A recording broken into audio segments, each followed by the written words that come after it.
నమస్తే. ప్రస్తుతం మనతో పాటు సీనియర్ జర్నలిస్ట్ దాము బాలాజీ ఉన్నారు. ఆయనతో మాట్లాడదాం. నమస్తే సార్.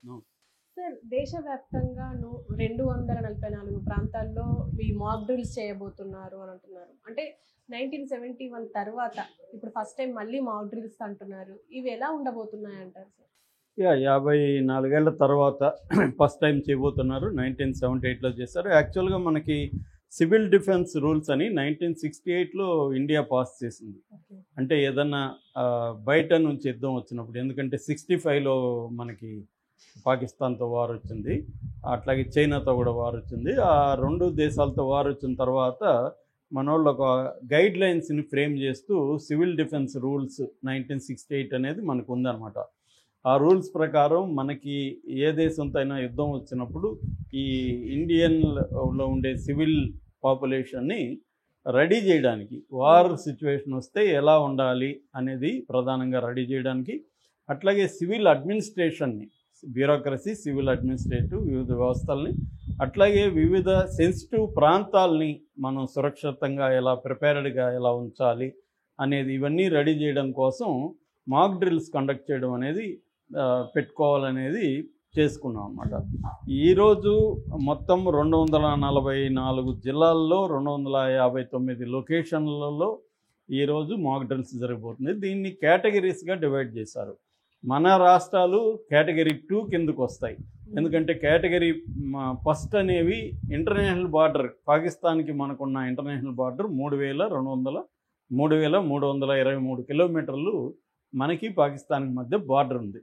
అంటే ఇట్లు గుజరాత్, పంజాబ్, రాజస్థాను, ఈ జమ్మూ అండ్ కాశ్మీర్, ఈ ప్రధానంగా ఈ రాష్ట్రాల బార్డర్ ఉండదు. దీన్ని ఫ్రంట్ లైన్ స్టేట్స్ అంటారు. సో వీటి మీద ఫస్ట్ అటాక్ చేసే అవకాశం ఉంటుంది అన్నమాట. పాకిస్తాన్ దాడి చేస్తే ఫస్ట్ ఏం చేస్తుందంటే బార్డర్ ఏరియాల్లో చేస్తుంది. అంటే బార్డర్కి వితిన్ 100 కిలోమీటర్ల దూరంలో. ఇప్పుడు మన అటాక్స్ కూడా ఆపరేషన్ సింధూర్ కూడా ఏం చేసాము, ఇంటర్నేషనల్ బార్డర్లో 100 కిలోమీటర్ల దూరంలో ఉండే బహవల్పూర్ లాంటి ఏరియాలో మనం పోయి అటాక్ చేసాం. కాబట్టి వాళ్ళు కూడా అలాంటి చేస్తారు. కాబట్టి ఈ అక్కడ ఉన్న ఢిల్లీ, పంజాబు ఈ ప్రాంతాలు ప్రధానంగా కేటగిరీ నెంబర్ 1కి వస్తాయన్నమాట.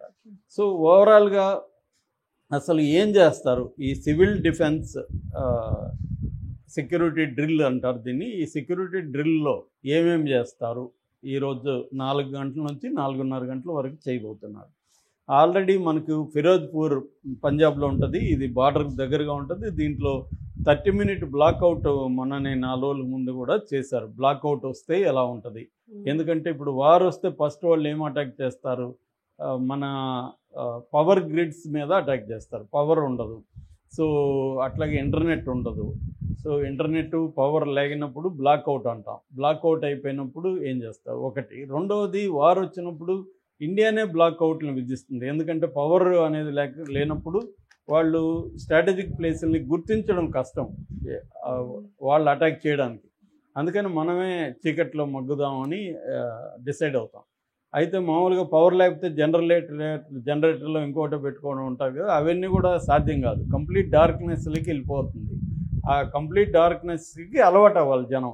అది ఎలా ఉంటుంది ఆ సిచ్యువేషను. మనం ప్యానిక్ అయిపోకూడదు, ధైర్యంగా ఉండాలి, అట్ ద సేమ్ టైం జాగ్రత్తగా ఉండాలి.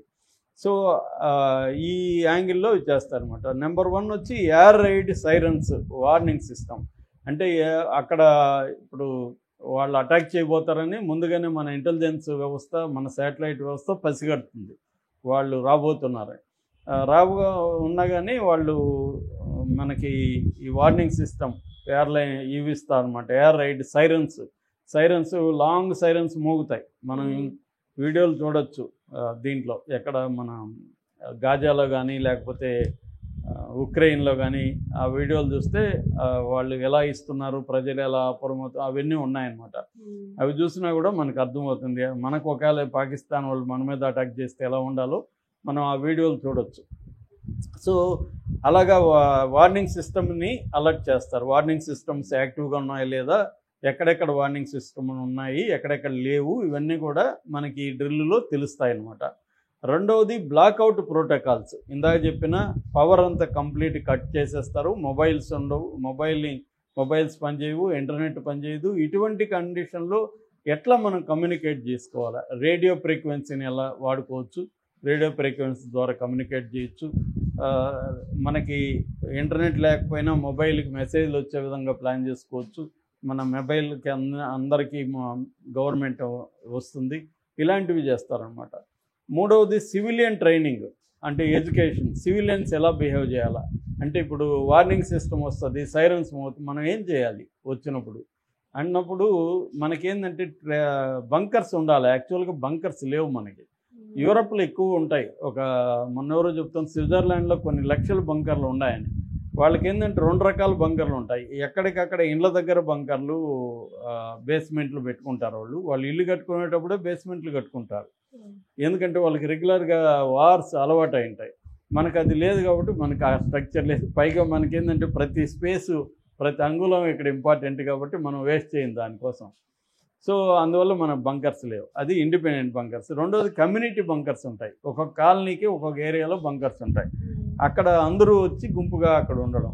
సో బంకర్స్లో మళ్ళీ ఏమేమి పెట్టుకోవాలి, అక్కడ ఫుడ్డు, వాటరు ఇవన్నీ స్టోరేజ్ ఉండాలి. లేకపోతే ఇప్పుడు ఒక 10 రోజులు వారు వచ్చిందనుకో, 10 రోజులకి సరిపోయే ఫుడ్ ఉండాలి, 10 రోజులకి సరిపోయే వాటర్ సోర్సెస్ ఉండాలి, ఇతర మెడిసిన్స్ కానీ, మిల్క్ కానీ పిల్లలకి ఇలాంటివి నెసెసిటీస్ని ఎలా స్టోర్ చేసుకోవాలి, ఇవన్నీ నేర్పిస్తారన్నమాట.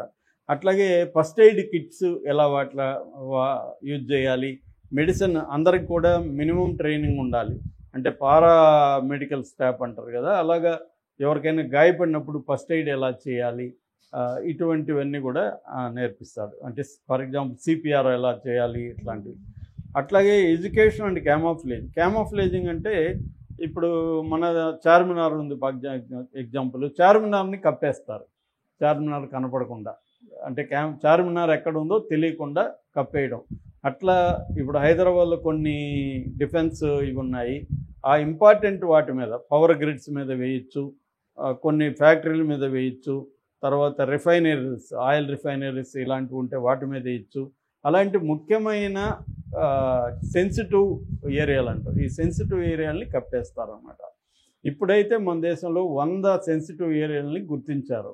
ఈ 100 సెన్సిటివ్ ఏరియాలని కూడా క్యామోఫ్లేజ్, అంటే ఫర్ ఎగ్జాంపుల్ తాజ్మహల్ లాంటివి క్యామోఫ్లేజ్లోకి వెళ్ళిపోతాయి అన్నమాట. అక్కడ ఏమీ కనపడదు, వాళ్ళు అటాక్ చేయాలనుకున్నా తెలియదు.